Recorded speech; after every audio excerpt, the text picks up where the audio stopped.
Hey guys, it's Babon and I'm back with another time lapse, and in this one I am going to be painting Dio because I am down bad with the Jojos, I guess. This video and the actual artwork was posted early on the Patreon, which you can find a link to in the description.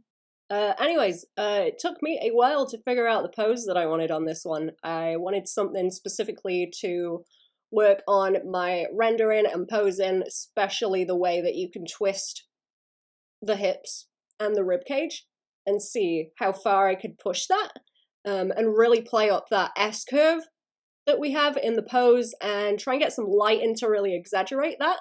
I also wanted to work on the way that the muscles will move and squash and stretch, especially the pectoral muscles, so I really tried to play up that area at the top. And then lastly, I want to work on my values and bringing those through from something grayscale like this and into colors at the end. Oh, and also push in the expression on the face and working out how to render that properly and not have the wrinkles and curves of the face look strange, and make sure that all the anatomy actually lined up with that.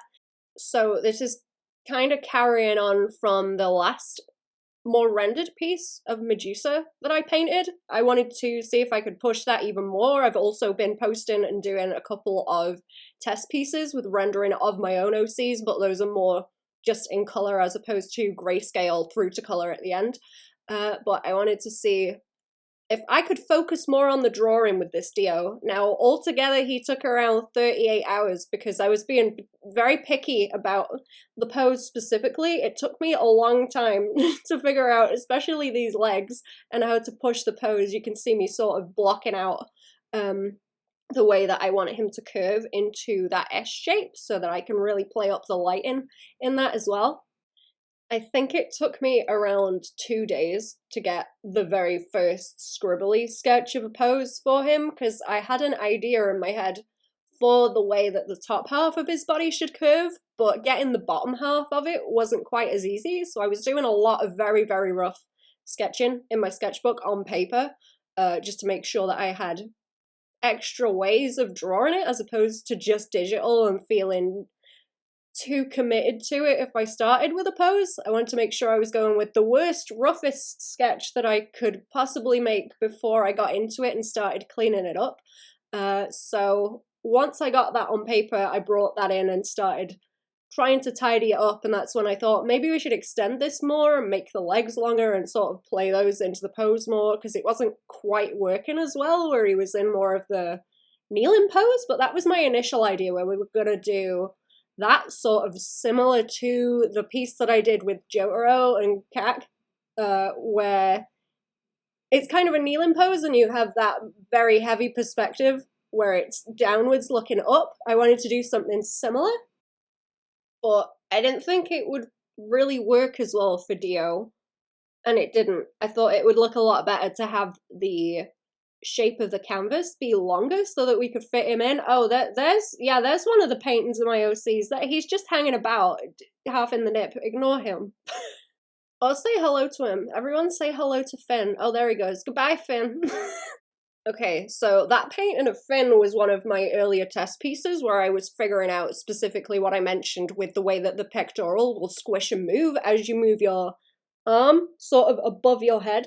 It will kind of twist around. So I wanted to test that out on him and figure out where the rest of the muscles were, specifically for the upper torso and abs and all that area. So I'm using him sort of as a reference for the way that I am blocking everything out on Dio. It's reminding me of the shorthand shapes that I've used to define those muscles.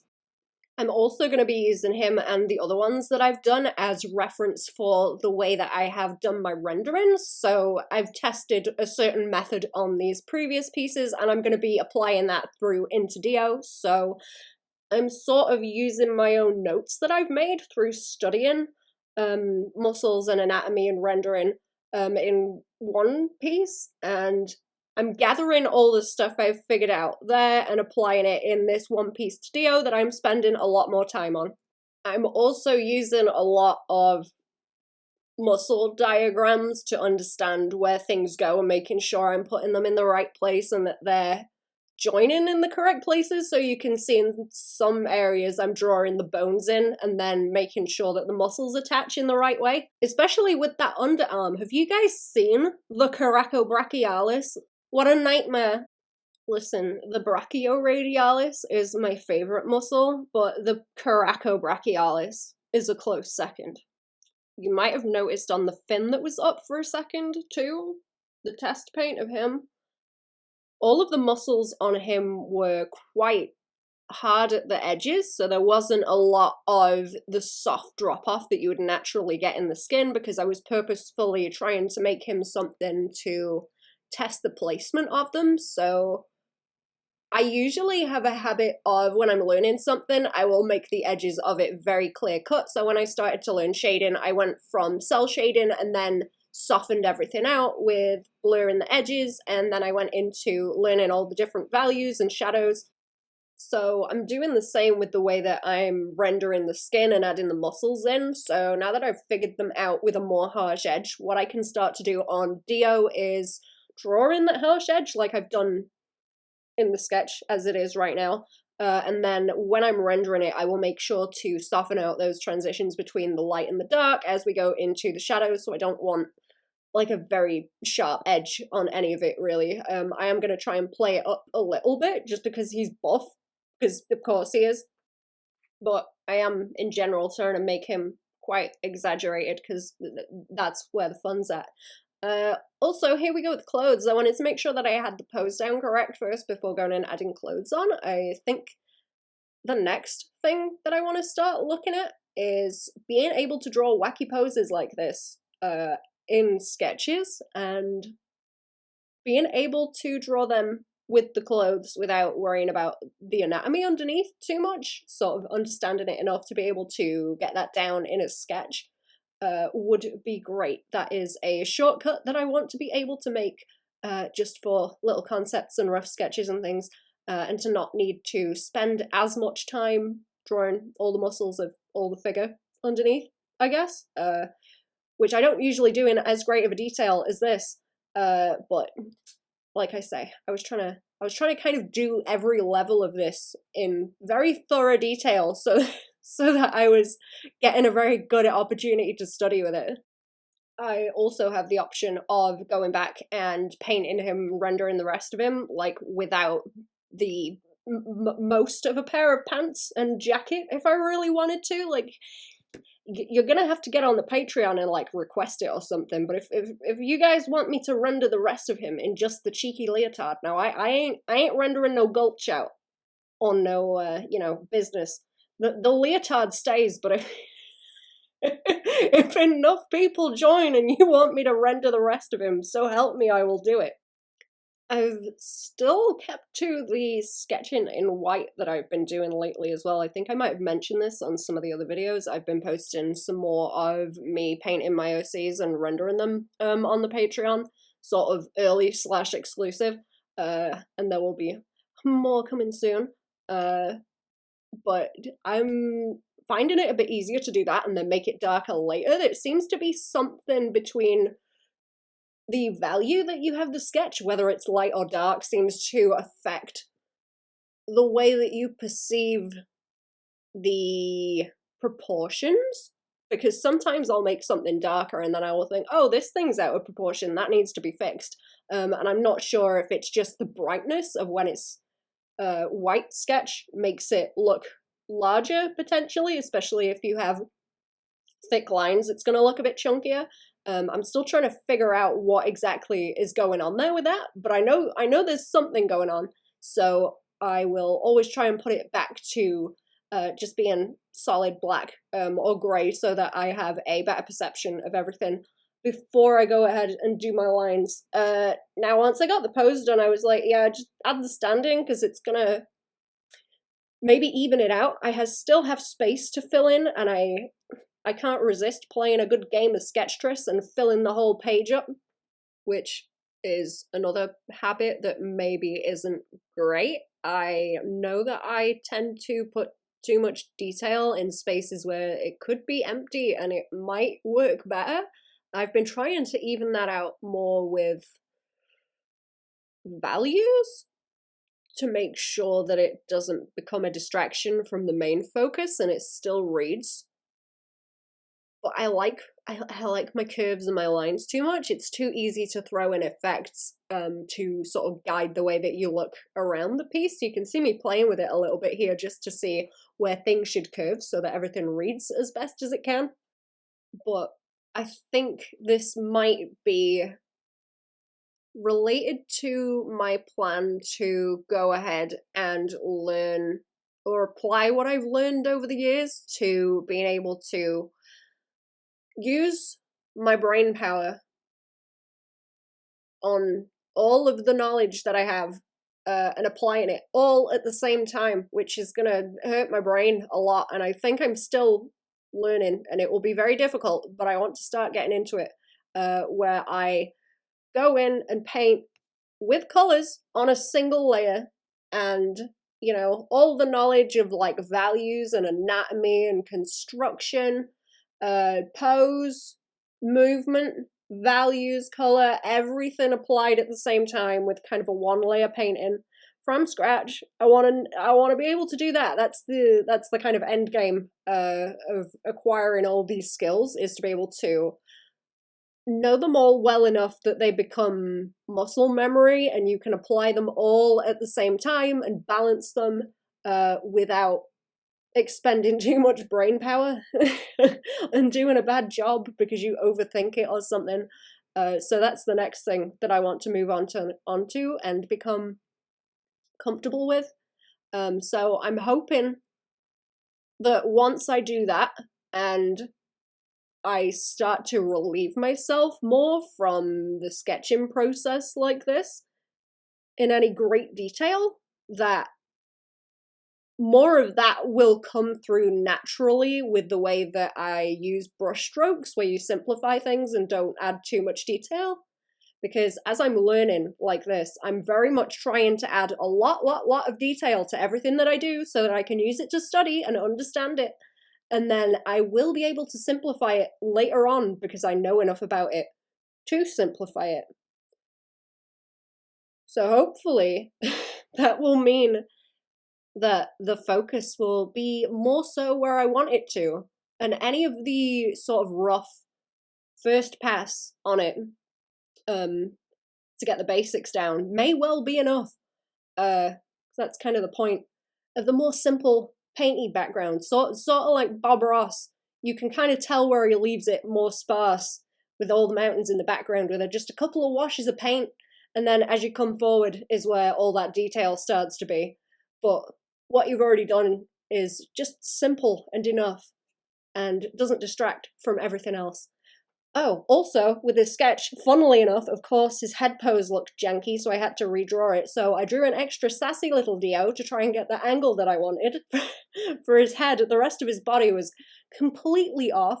I do quite like his sassy pose. I tried. I sure did try, but I got the right head pose, so I grabbed that and transplanted it onto the body, as is tradition. But anyway, he looks a lot better now. I think I pushed the curve of the neck too far. I was planning to have it showing more and to look a little bit unnatural in the way that it was bent, so that would be even more exaggerated to show that off specifically, but it didn't end up reading very well, so I decided to redo it. So you can't see quite as much of the scar on his neck as I intended. But I do think that angle plays up the pose a lot more. It plays very much into this curve that I have going up the torso. And, ooh, it's time to do the lines. Now, I've tried to keep the lines very thin on this. I remember hearing a long time ago when I was learning, and it's stuck with me ever since. I can't remember who I heard it from, but the thinner you make your lines, the more difficult it is to place them. So making lines very, very thick when you're sketching is sort of a comfort net, I suppose, where you don't really know exactly where it should go, but you have a bit of a range that it could go in that sort of looks right. So the skinnier you make your lines, the more difficult it is to place them. It forces you to really think about where they're going to go. So that's what I wanted to do on this, and I'm also doing it because I don't want the lines to be the focus. I don't want any heavy lines. Look at his little butt cheeks. I was laughing so much drawing his little butt cheeks through the window. That's one of those crevices that I'm talking about, chat, where that's where you put the occlusion shadows, is in the crevice. Speaking of occlusion shadows, I didn't want to make the lines too thick because then they would be taking the place of my occlusion shadows, and I'm purposefully doing this to try and get more things to render or get more experience rendering, especially like awkward muscles like this. So I wanted to keep those lines very skinny so that I still had room to render in all of my values and different shadows to make the form. I did want it to look good without the lines. I'm also working on making things look good with lines. I've always struggled to make things look nice with solid black lines because I feel like it takes over and can dull down everything else, but it's not quite so bad when they are this skinny. So that was my motivation for doing that, and I think it helped.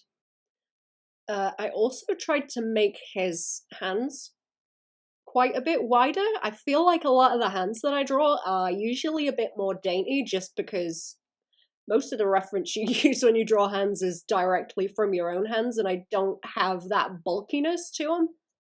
Withdrawing from more references of more defined muscles, I guess, it's helpful to reference from yourself if you can. I try to do that with expressions and angles for the head quite a lot, but it doesn't translate as well onto bodies, and even with faces, to be honest, if there's a big difference in face shape, I find it quite hard referencing from my own face unless it's more of a simplified style, because I don't have the same kind of defined shapes that you'd get in a character like this, where it's a lot more bulky and harsh, and you've got like the brow ridge and everything.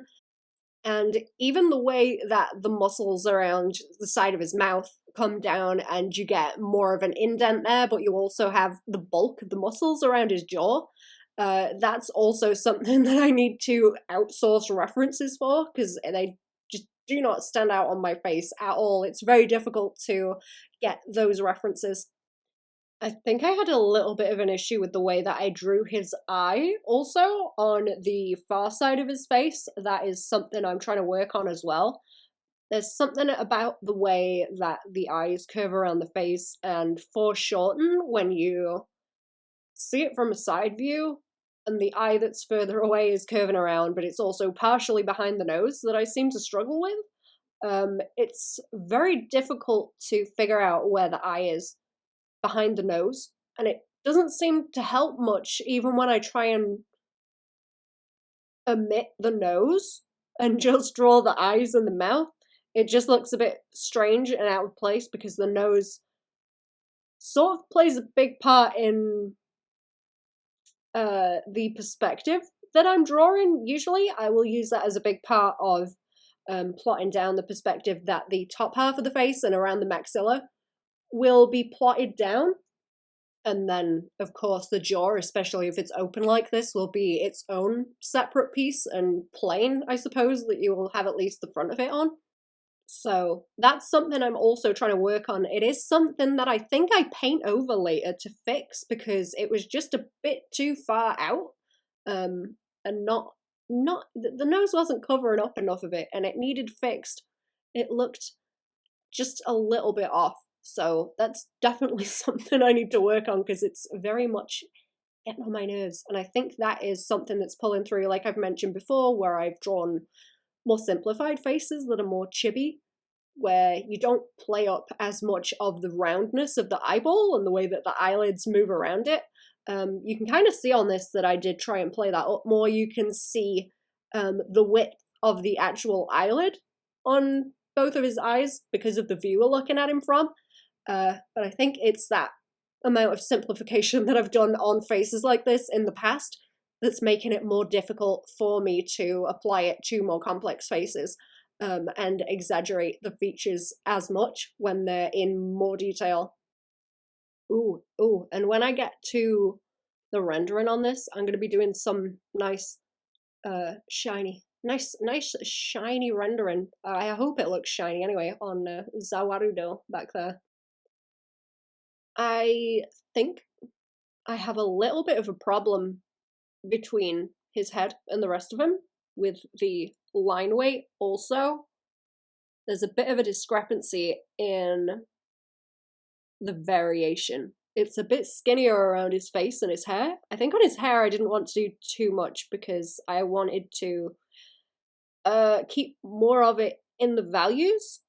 I know I mentioned that with everything else, but I wasn't quite sure exactly how I was going to do it, and I thought I was going to do a bit more overpainting than I actually ended up doing on his hair, so I wanted more loose pieces, but by the end that wasn't quite looking good, so I didn't want to do much overpainting with the colours. I wanted to keep the colours and the grayscale version basically the same. So what I'm trying to do is reduce how much after editing, I suppose, that I do, so that I don't interfere with anything that's going on underneath the line art. I don't really want to be working too much on top of that at the end, unless it's effects that have a lot on the layer anyway. So I'm basically trying to reduce how many mistakes that I have to fix, but that doesn't always work. There's always something that looks slightly off, but I think I've got better at that over time. And of course, I do a lot of working on something in cell shading and making sure that it's all nicely layered, and then overpainting it later to give it more of a painted look. And of course, that's something that is me on my way to being able to do one layer paintings where I do just go in straight away with everything. So we'll get there one day. We will get there one day. Okay, so here we go. Now that we have finished with the lines, I blocked everything out on different layers in grayscale so that they were easy for me to grab. Just select the layer and then make a mask from it or anything that I needed to do, so that it was easier for me once I got to my rendering. So I think I'm just fixing pieces here. Fixing little details. Oh, I see what I'm doing. I'm fixing the line weight. There we go. Ah, not as daft as I thought. There we go. It's kind of nice watching back through these and seeing mistakes as I am watching them and noting what needs to be fixed. And then I see myself go and do it and I'm like, ah, okay. Okay, so I'm removed from it. I am seeing the mistakes, but I'm still fixing them. So I must have been seeing the same thing at the time. And that gives me a little bit of hope that I maybe know what's going on. maybe we were making some progress here. Anyways, here I go with another couple of layers over the top. This is me testing out what light source I want. So I want something that's gonna light up Dio's face and also the world back there. But I want him to be more washed out in the back so that he is not the main focus. We want more of that contrast around Dio, and then the rest of that light is going to curve around up on his arm to sort of bring a spiral round that comes back to his face, either which way you're looking. And then the rest of it will carry on down this S-curve into his leg, down the bottom, and then, of course, all this swirly nonsense to fill in the rest, because I can't help myself. I had quite a lot of fun with all the swirly nonsense, actually, because I decided it would be very fun to go and put a bunch of little hearts in it. I'm not sure if anyone spotted those earlier on, but I had a whole lot of fun. I really like effect lines like these, and the movement that you can get in them. I was trying to think about, oh my gosh, water dynamics, I suppose, and the way that things move. If you sort of swish your hand around in water, it will move a certain way. You can feel it move between your fingers. So I wanted to be able to exaggerate the movements in the body and the limbs with that, so that the movement carries through even more. So now I've got a rough test piece. I have taken a screenshot of that, moved it over to the side, and I'm going to use that as my guide for what I'm doing. I also went and applied different values on top of that rendering just to like lighten or darken anything that I had, but I'm generally going to try and keep to this plan for the lighting. I don't have any of my other values in there on it because it was going to be a little bit too much to plot out and I would have got a bit too invested in it. I also did this with the Medusa piece. If you go and see the time lapse of that, I did my small test piece just with an airbrush and a pen to get my soft and hard shadows in and block in the specific lighting that I wanted and use that as my guide for going forward and doing it tidy and nice on the, going towards the actual finished thing. So here we go on him, and I think I did like skin tones and everything, and then went and applied it onto everything else as well separately, so that we're gonna get all the crinkles on the clothes. I saw a really nice Dio cosplay, and the texture and the way that the light and shadows was hitting the material that they used for the jacket and the pants was really, really cool. It had this slight sheen to it, and I wanted to replicate something like that. So this highlight, or I guess just the light hitting him, that's going to soften down quite a lot later, and I'm going to get more of a condensed highlight on it so that it has more of a sheen to it, I suppose. So that where that lighting's hitting is a bit more condensed into something that's going to make it look shinier, because the smaller you make your highlights, the more shiny it's going to look. But yeah, I am blocking out all of my first pass on the lighting here, just over the top of everything. And then I will be going in and softening out the edges. I guess I'm still kind of doing this in the cell shaded way that I usually do, and then softening the edges out, and then there's going to be all the extra values. He kind of looks cool at this stage though. You can see what I'm doing with the lighting overall. It's just the gradients and any of the softening out of anything that's further away. So for example, this leg that I'm rendering right now, that is going to soften out quite a lot because we don't want as much light hitting down there because it's further away from the light source. And as I'm getting into bringing in gradients into that, there are some pieces on the inside of where the highlight already is that I'm going to want to take away and add gradients into. So I'm going to use the lasso tool select like this a little bit and make sure that I don't interfere with any of the sharp edges that I want, just to sort of mask it off and keep any of my washing away from that. So that I can get these nice stack of buns, I guess. 8-pack stack of buns.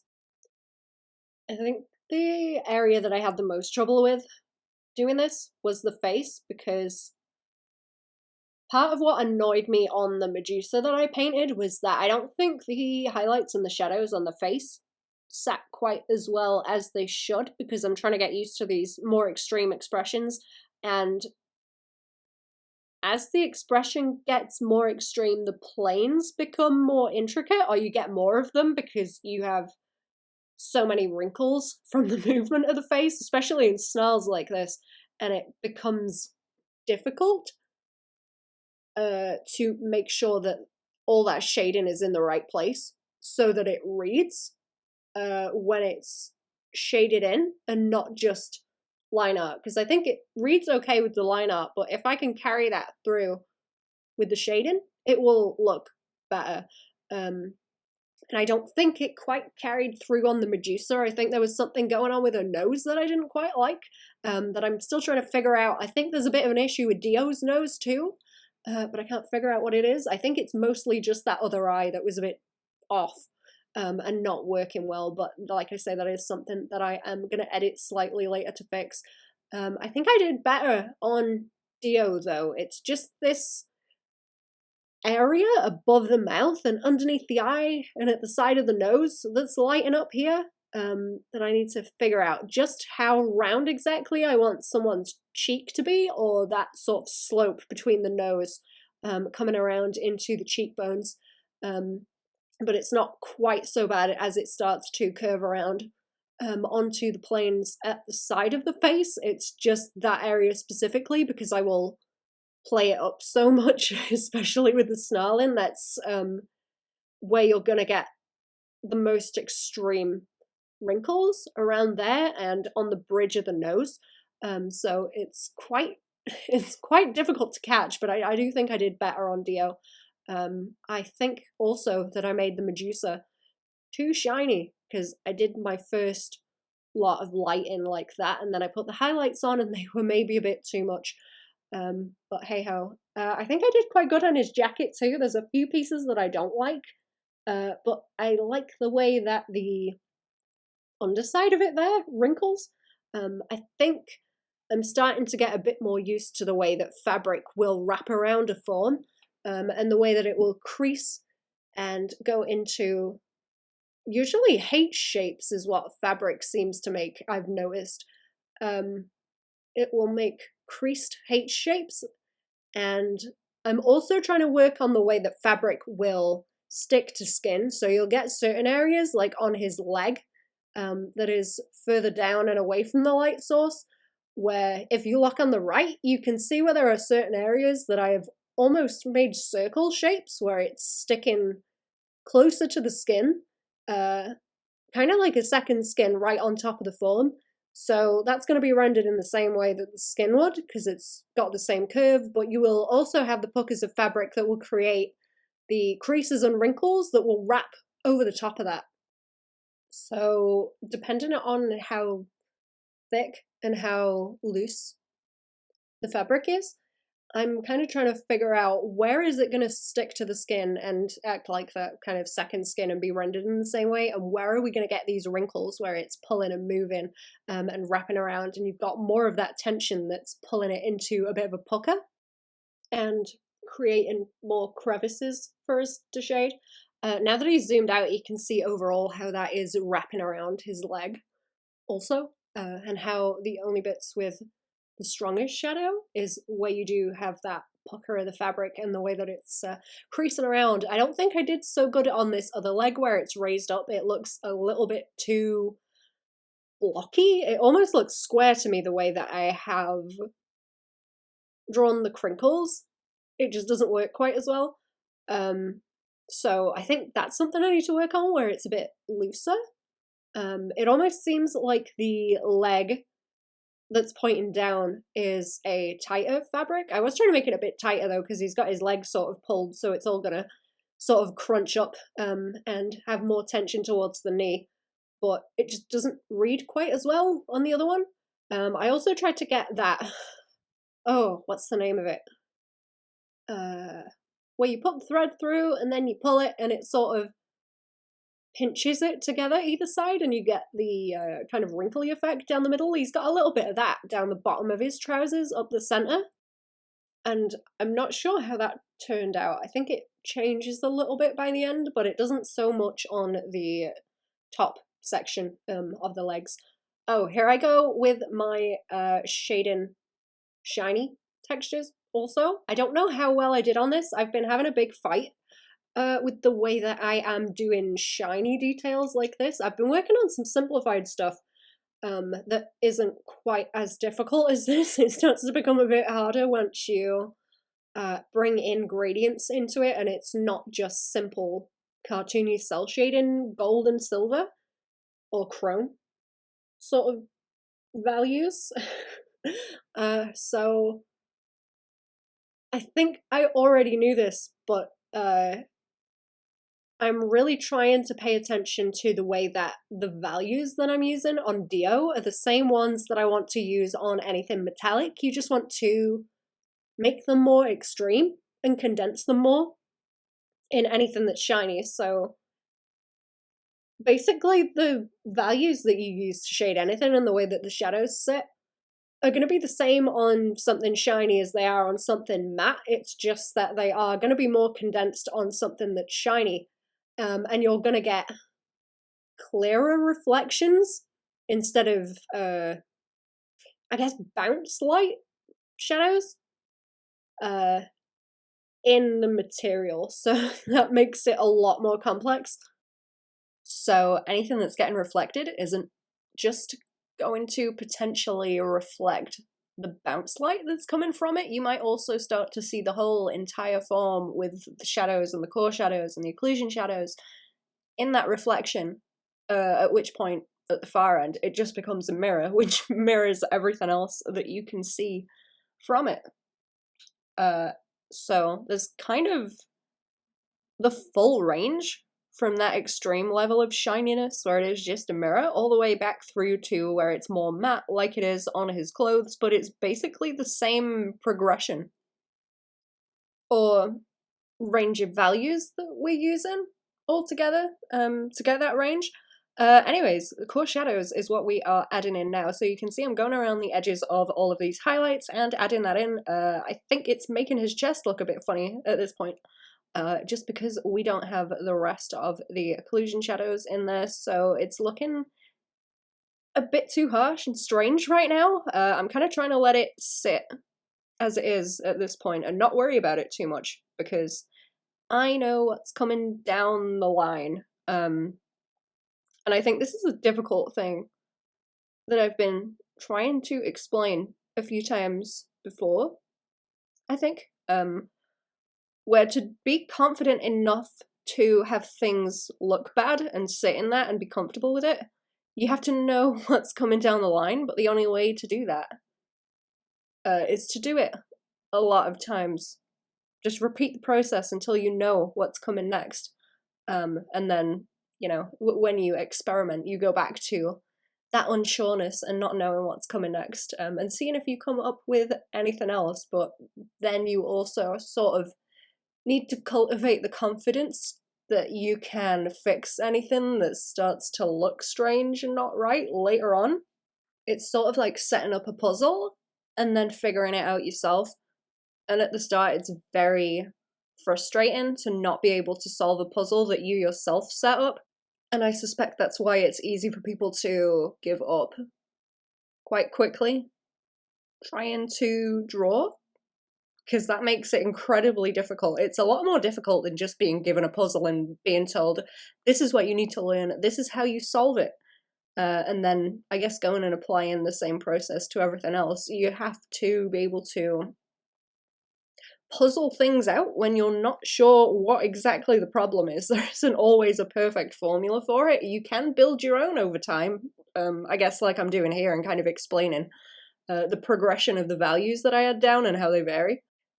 But it's probably more the idea that it's double the work, that you have to figure out the art algebra, I suppose, of how things work and what the problem could potentially be. You have to troubleshoot and sort of devise your own process for things. It's very, very, very difficult. Anyways, here we go, add in some of those occlusion shadows in. I wanted to try and like really focus around his eyes and make those a lot stronger. I also tried to do that on the Medusa that I posted, so that she had a lot of contrast around the eyes and also the glow of the pupils on top of them.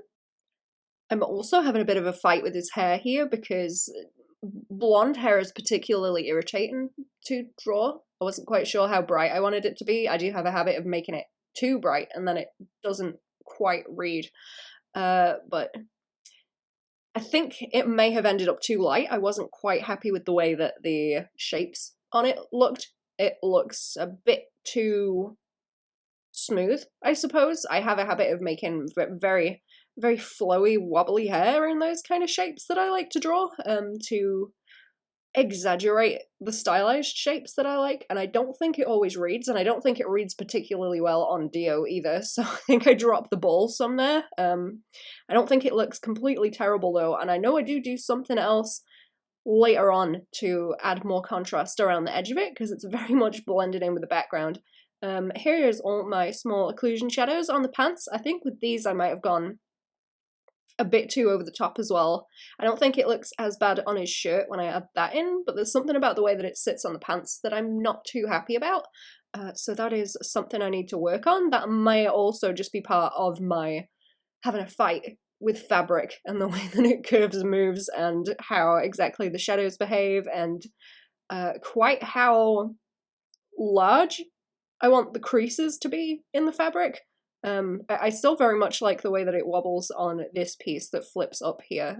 I think that's my favorite bit of the fabric. I think it looks nice. Not so much this sleeve. There's something about the way that it sits around just the side of his elbow that looks strange to me. It doesn't quite work well, so that's kind of something I need to work on.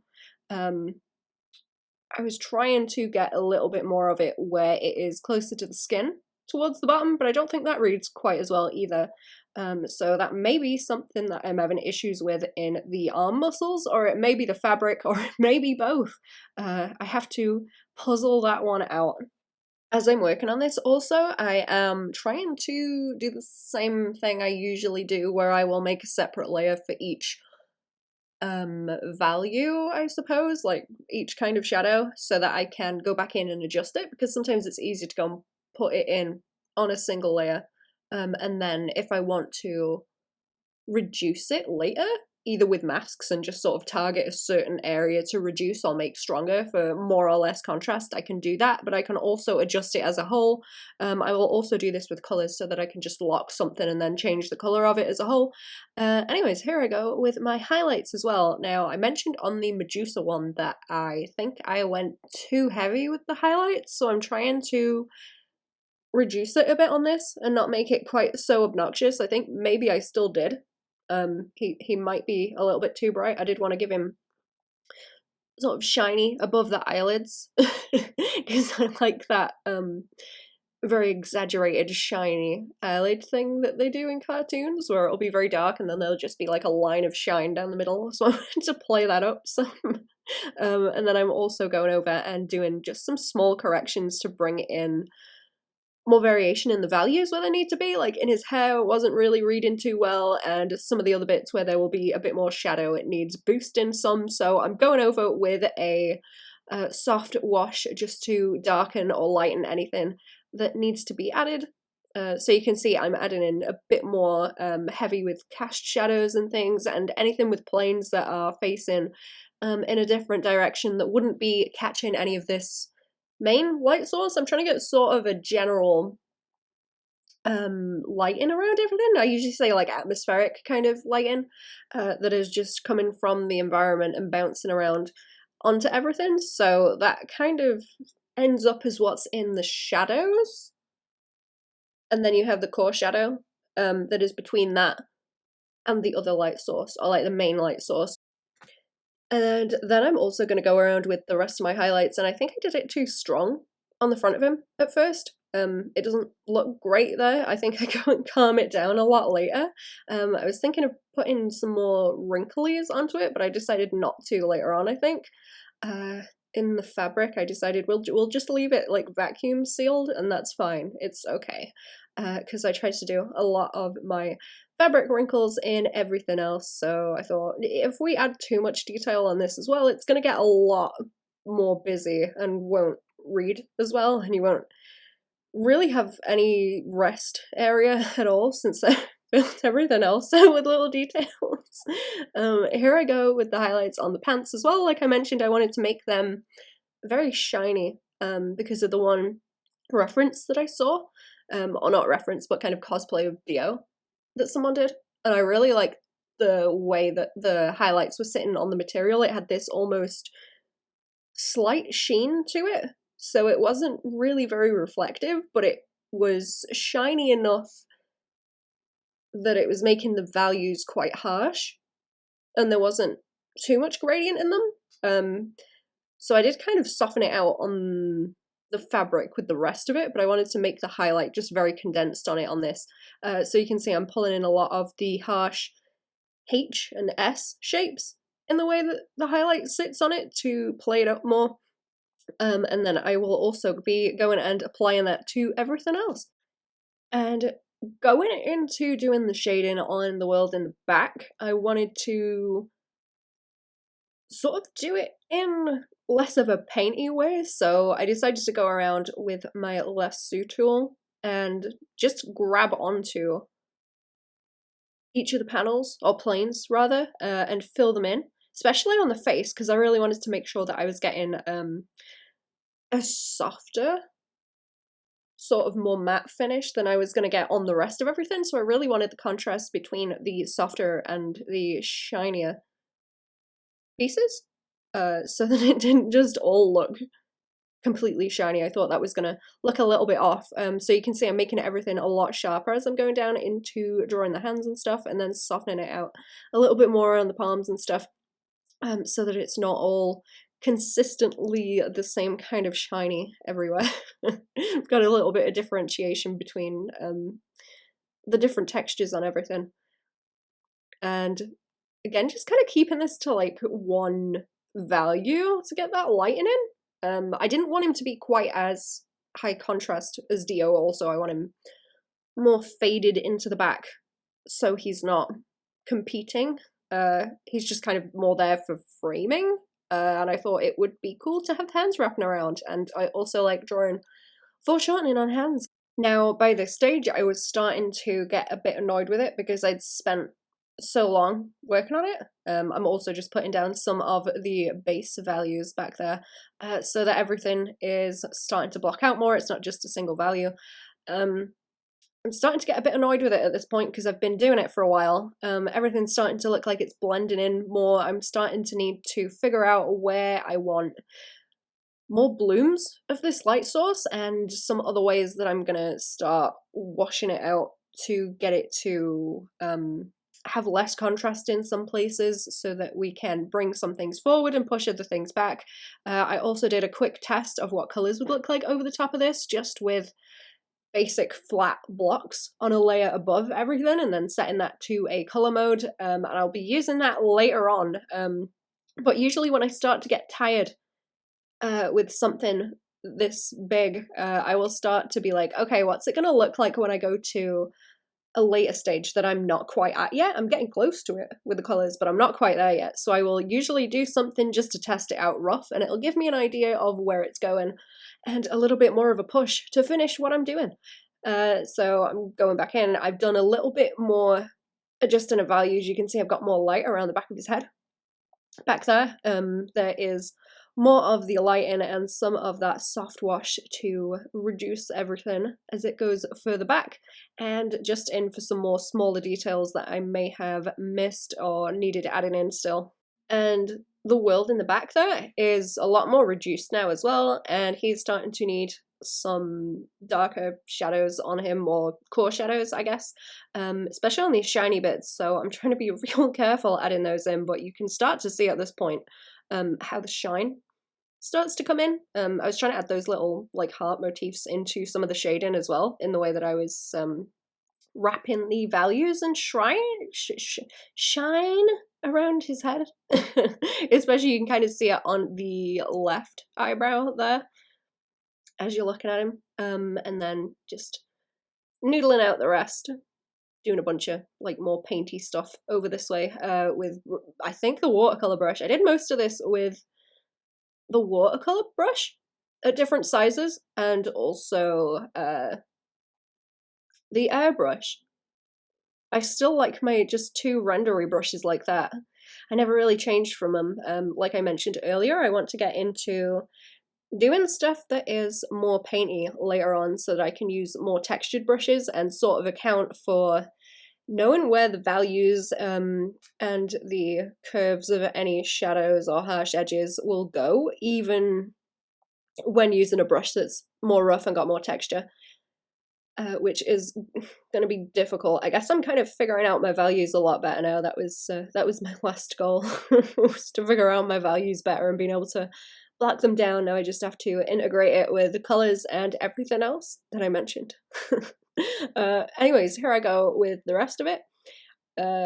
I think some of this ended up a little bit too square. I do end up cropping the final version of this, but I'm not sure if I like it as a whole thing more.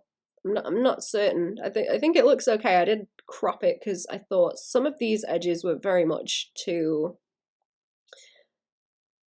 obviously framed to fit inside the edge of the canvas. And it looks strange when you zoom out a little bit. It's way too squared off in the corners despite all of the wibbly wobbly kind of waviness.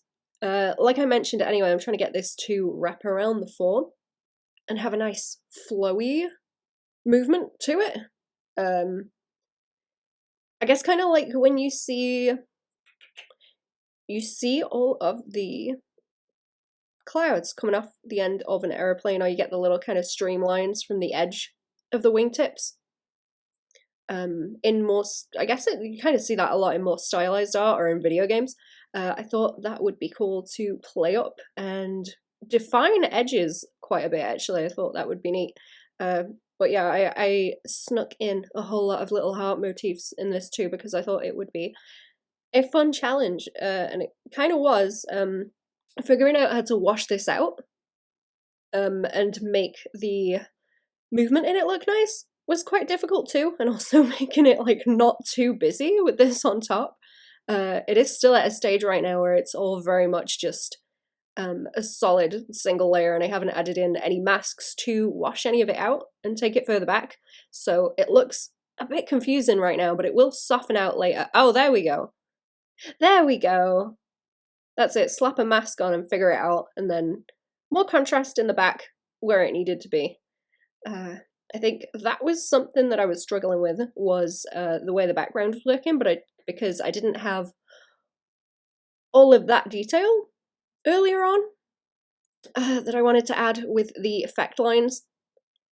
And it was hard to account for what I wanted to do with the background with that, so it remained quite a mid-toned grey for a long time, which I think caused havoc with me trying to figure out the values, or the value range on Dio, because it was sitting on top of just this very middling grey that didn't really help. So adding in that dark in the back by the end really helped a whole lot. I really like the way that this shine ended up looking too, especially on the top part around the face, with the way the eyes are defined and the cheekbones. I think that looks kind of cool. I'm not sure I did it perfectly, and there should probably be a bit more reflection of what's going on with Dio and his hair in the side of it, but I think it suffices for now. My next plan is to have a fight with some reflections and just really attempt to make something very obnoxiously shiny with reflections of other people in it. Because I want to suffer. That's going to be the next big thing that I need to work on, though.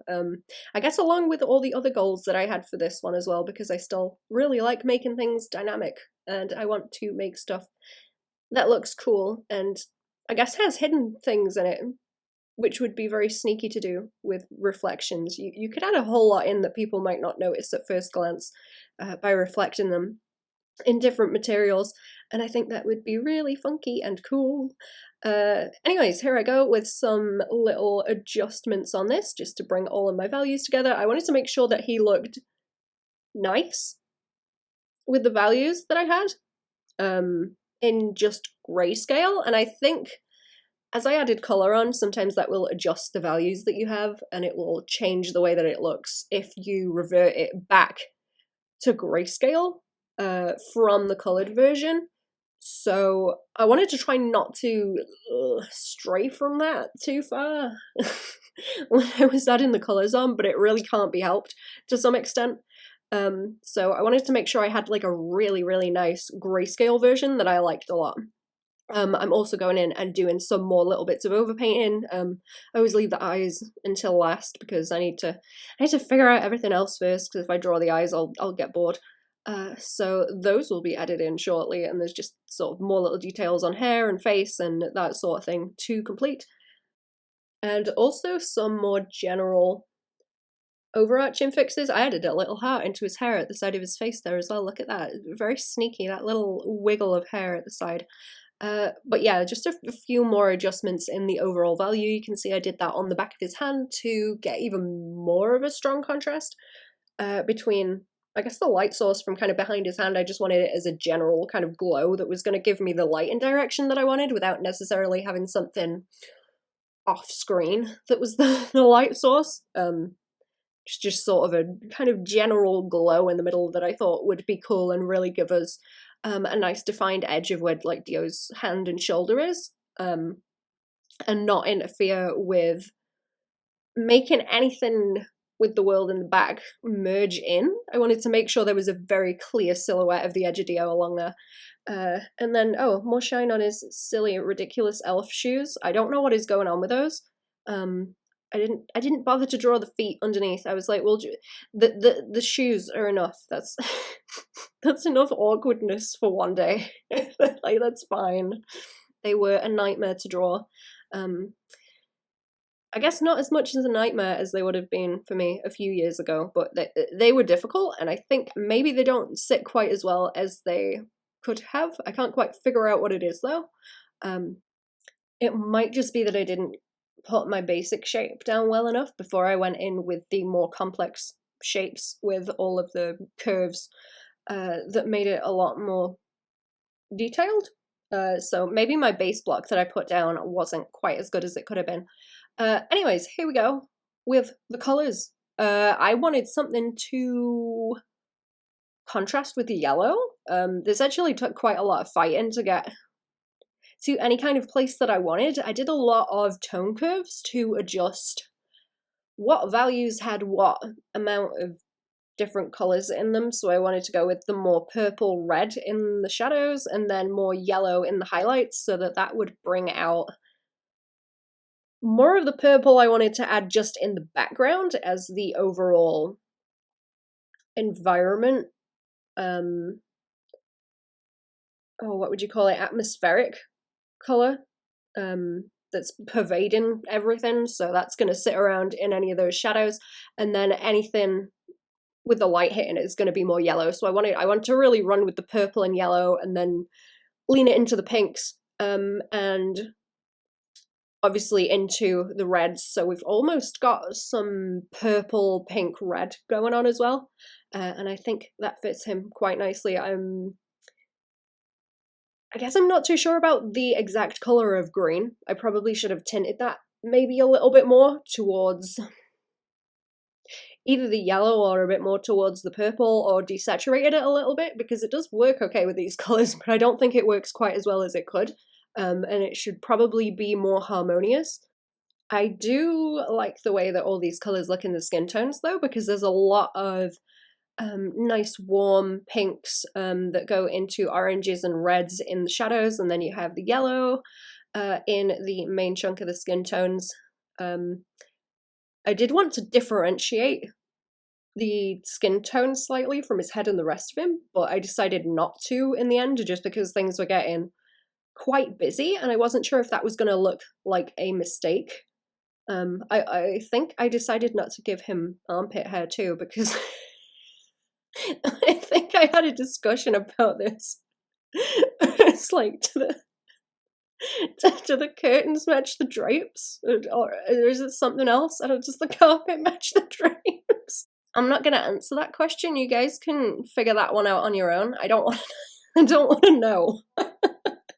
So everything here is like, I've got my flat or flattened down version of this underneath, so it's just my flat grayscale, and then I am just going over and applying things on top of it. Now I've got my lines on the top of it also, because I don't think I wanted those to be affected by my color adjustments, so bringing those darker purple blues into the darkest colors. I didn't want my black to be turning purple or blue, because that's going to lighten the value, and I wanted to keep it quite dark and solid. so that I can learn to integrate those dark lines with colours and not have them look bad. That's obviously part of what I was trying to do. And some final adjustments here as I go along and testing out the grayscale. Like I mentioned, sometimes when you adjust the colours, it will change the grayscale values that you end up with. And I didn't want to do any overpaints on him. I think I might have done some like very tiny ones just to make the colours work. But otherwise, I wanted to keep him the same as the grayscale version. So there he is. He is complete. Yeah, so I did crop these a little bit at the end, and I'm not sure if they look better with or without the crop, but there is the kind of full version with the grayscale, and I cropped him a little bit on the coloured one. But yeah, thanks for watching. I hope this helped. I hope this was enjoyable to watch. Thank you for subbing to the Patreon or watching on the YouTube. There's links to the Patreon and everywhere that I post stuff, as well as where you can get commissions and prints of things that I've drawn down in the description. Yeah, thanks for watching. Bye!